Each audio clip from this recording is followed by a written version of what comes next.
Hi, I'm Aurore. I'm a clinical psychologist and a sleep expert, and in this video I'm going to tell you about what the best treatment is for insomnia.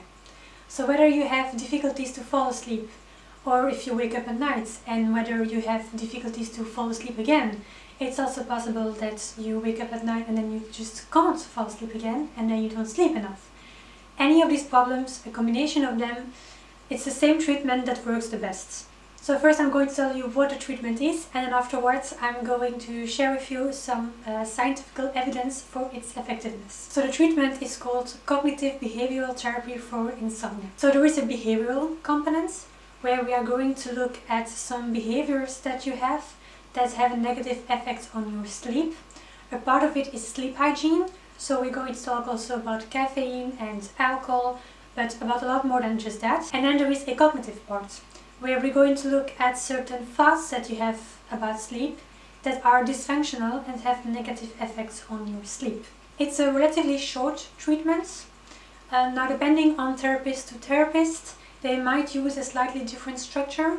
What I do is that during the first session, I just ask some questions to get to know the patient and what that person's sleep problem is.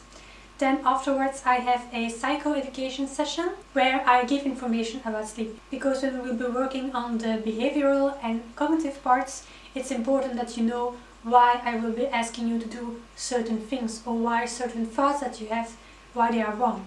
So that psychoeducation session is very important.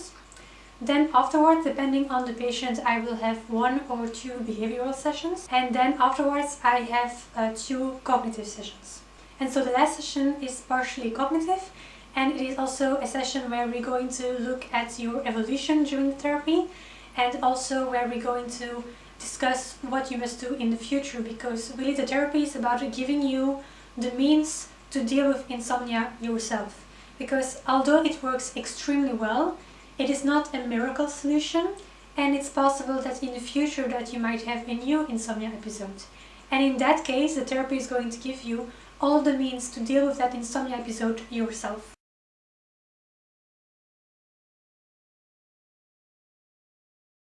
So when we look at the effectiveness of CBTI, we see that for 88% of the people, it's going to help them to fall asleep more quickly. For 65% of the patients, they say that they are less awake at night.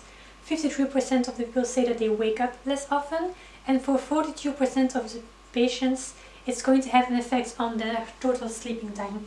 So it is not really the point of the therapy to make you sleep more, because it is possible that you only sleep 6 hours at night because that is simply your sleep needs. And in that case, we cannot make you sleep more than what you need. Your brain is not going to generate more sleep than what it needs. Now, when we compare CBTI with medication, we see that it has a greater effect on sleep latency, on total awakening time, and on sleep efficiency than medication. Sleep efficiency, it's when you take the number of hours that you sleep and you divide it by the number of hours that you spend in your bed. And the higher your sleep efficiency is, the more time sleep you spend in your bed. And so our goal during the therapy is to increase the sleep efficiency.